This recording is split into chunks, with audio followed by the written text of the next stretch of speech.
So as I was saying, how is this kitchen different from a kitchen in a restaurant today? Pause. Hey, women in the camp? That would be pretty rare. But in this big camp, I had a couple of women working for me. And you can see from her apron, she helps out in the kitchen when she's not playing that fancy instrument of hers. But I have a question. What is that other lady holding? By the way, is that Coco and Cece there? I don't remember their names. But pause video, answer what is that in the lady's hand?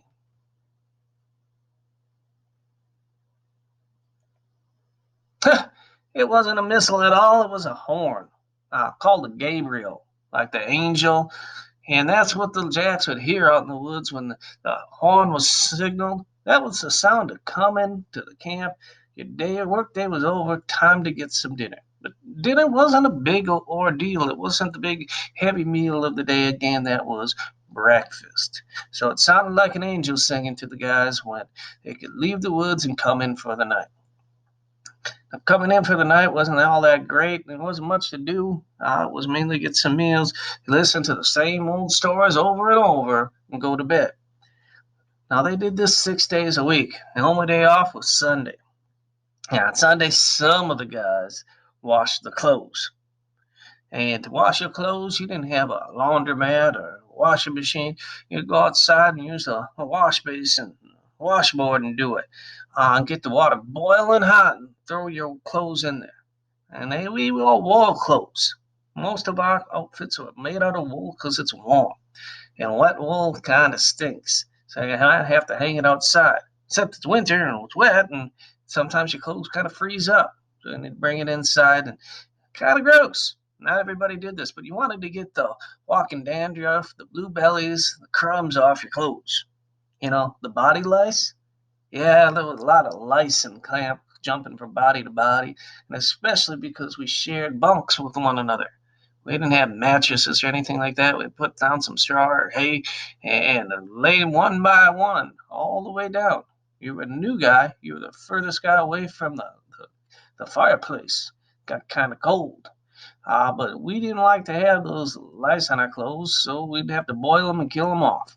But you could only do that on Sunday because the rest of the days you were working.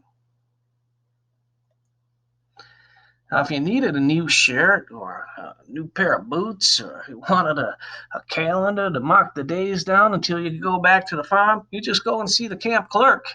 The clerk will sell you things on credit, let you get your goods ahead of time, and then when the paycheck comes, he'll take care of it. There we go. There's some of my clerks right there.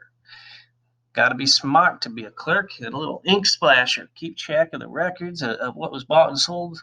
I get sold at the store, but also about the wages that were won. How long were people working? Ooh, that is a mighty nice check shirt.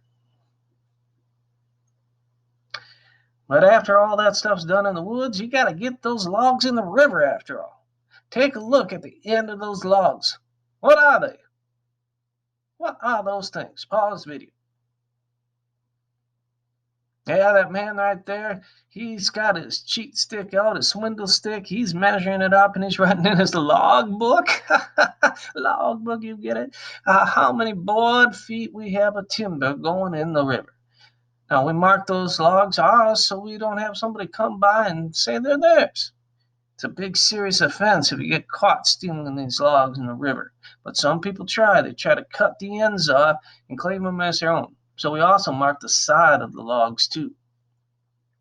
Here's some timber stamps that were out there, kind of like that thing I showed you in the intro.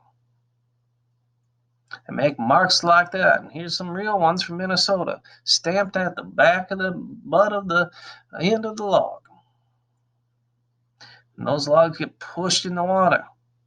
I don't know about you, but I don't like standing in the water come April when the ice is coming off.